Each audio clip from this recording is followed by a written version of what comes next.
The number of migrant crossings to the UK reached a record high on Monday, with a total of 696 making the journey across the Channel. The number of crossings this year has now surpassed 17,000 people, a stark increase from the 9,500 that occurred at the same time last year.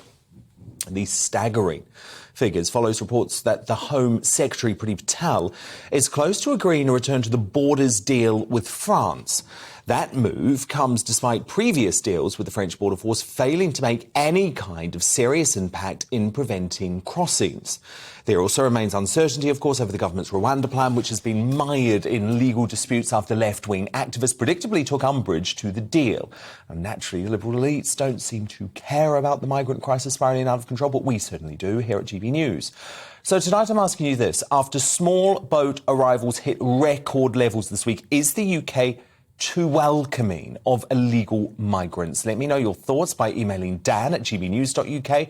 Tweet me at GBNews. While you're there, go and vote in our poll. Of course, those results coming up shortly, but to help you make up your mind, I'm joined by the former Conservative Minister and Brexit Party MEP, Anne Widdecombe, and the writer and broadcaster, Nina Mishkov. So, Anne Widdecombe, are we just being far too welcoming to illegal migrants? Well, it isn't a question of whether we're welcoming or not. Our problem is that we're just not taking any realistic action to deter them from coming in the numbers that they're coming in. The idea of saying that we're going to cooperate with France. We have been cooperating with France for years. They haven't been cooperating with us. We paid them huge sums of money. They haven't delivered. No salvation at all is in cooperating with France. Now, what I think we've got to do is two things. One, I think we've got to get the Rwanda plan reactivated by coming out of the ECHR, but you can't do that by Tuesday afternoon. The second thing is I think that we need to implement the policy that I advocated 20 years ago, which is that you automatically detain in secure accommodation all new asylum seekers, so we know where they are while we consider their cases individually. And then because we know where they are, we can return those that do not qualify for asylum. But at the moment, we don't do that. We have a flourishing underground economy in this country. We have no national identity cards. One of the big attractions of Britain is that it's one of the easiest places in which to disappear. They're in a safe country. They're in France, which is a signatory to every convention that we have signed up to. They're in a country under the rule of law. They're in a democratic country. That is where they should be applying for asylum. Nina Mishkov, we're just too welcoming, aren't we? No, we're not. I mean, we signed up to the Geneva Convention on Refugees in 1951, and we have not, as far as I know, abdicated from that. And we were talking about illegal migrants. We don't know they're illegal until they've been processed. And more than 50% of the migrants that land on our shores turn out to be not illegal. I'd like to take up Anne's first point, which is Rwanda. Rwanda is just a pie-in-the-sky scheme that is absolutely not going to work. For a start, I doubt very much if there's ever going to be any flights this year because of the legal considerations. No, we're not even talking about humanity or whether this is right or wrong.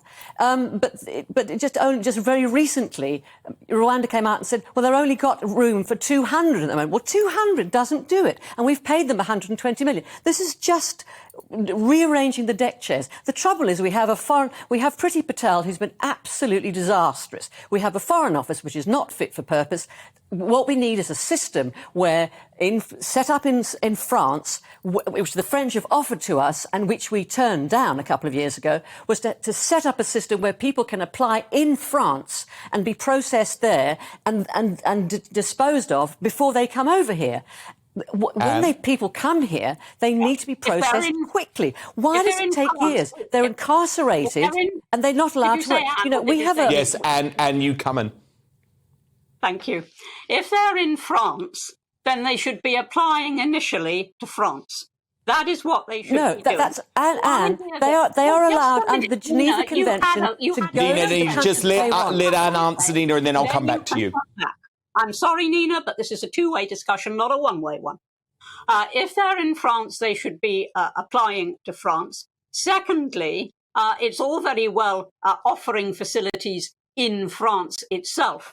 But if they don't qualify, do you really think they're just going to go away. They will come here anyway on the boats because we are an attractive place to be because you can disappear so easily. They're economic migrants, an awful lot of them. Some are genuine refugees. And I mean, the one thing that I do have in common with Nina is that if they are genuine refugees, they should be given a proper welcome. We could establish that much more quickly if we knew exactly where they were and had them in one place. And that is what I have advocated for years. Because, Nina, the reality is, as Anne says, the vast majority are economic migrants. No, look at their age. That's not true. Look at where they're coming from. It is true, It's not, Nina. It's not the majority. The majority are not illegal. Where's your evidence for that? I mean, the facts are there that they are not illegal, and the problem is they need to be processed properly. You know, we have got 1.2 million jobs going begging.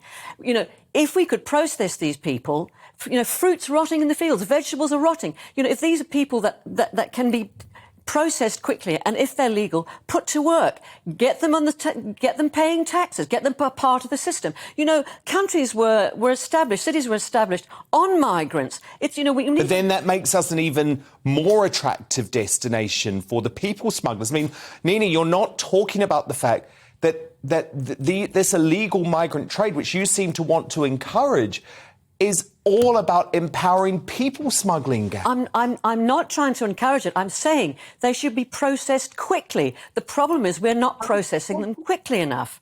If we process them, if we had a decent system, where you know, and the other problem is since we left the European Union, the Dublin Agreement does not come into play. Now, under those terms, when we were in Europe, the Dublin Agreement meant that we could send back illegal migrants to the country in Europe where they first landed, or another European country. Now, we are not able to do that, as we're no longer in Europe. So that should have been, you know, that... Well, we are in Europe. We are in Europe. Yes, but we are not... We are in Europe. We are not in the European Union. That's a very good thing. Anne Widdecombe, you come in. Actually sent back under the Dublin Convention, because we had, and I well know this myself, we had the devil's own job.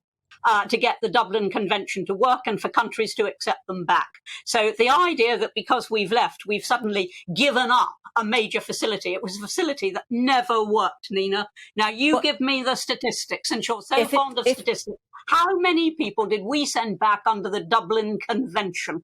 I have no idea, but the facility is there, and if we can make it work, it was there, but we no longer have that facility. But the problem is you have to treat this efficiently, professionally, and also with humanity. And I think the trouble is we have got a government that is, well, it's a caretaker government. It's not taking care of anybody at the moment. So they know the weather is good. They know we don't have a government that's in place. I mean, a year ago, you know, we had the whole Afghanistan thing. We had Dominic Raab on a beach not doing his job, and his civil servant, his top civil servant, who should have been carrying the can and doing the job and facilitating all of that, also refused to come back from holiday. So they know that at this time of year, there's nobody minding the gate. So you can see it, apart from the good weather. That's why they come. We don't have a government that's functioning. And God help us when Liz Truss gets in, because she'll get in. I mean, I cannot imagine how she's going to deal with this.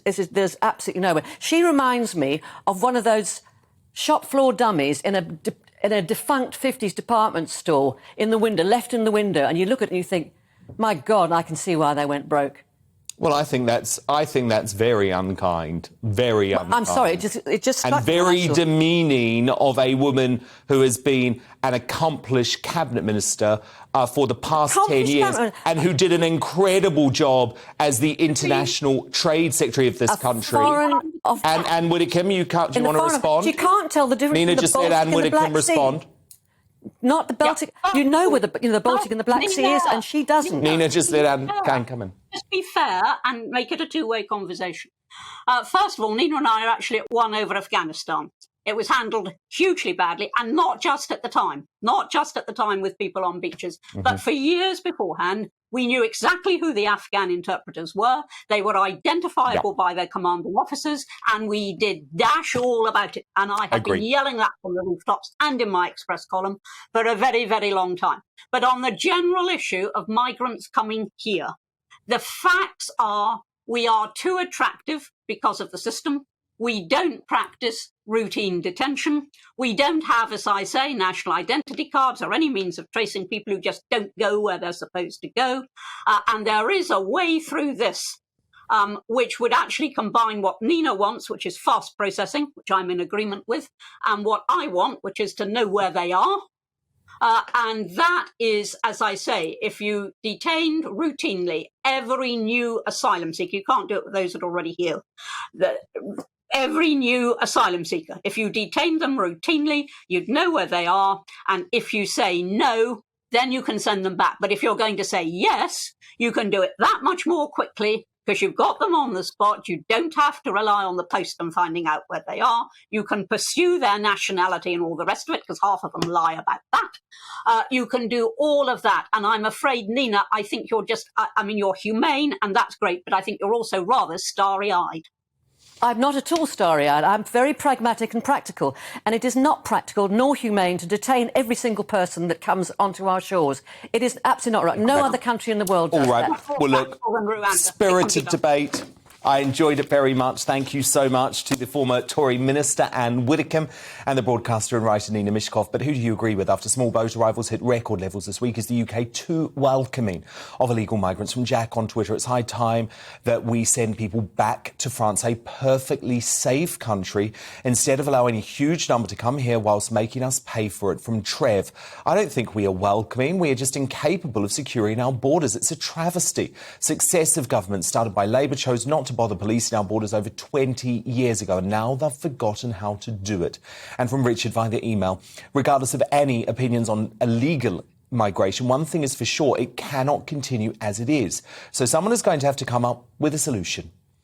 And in terms of the results, 93% of you agree that the UK is too welcoming of illegal migrants. Just 7% of you say we're not.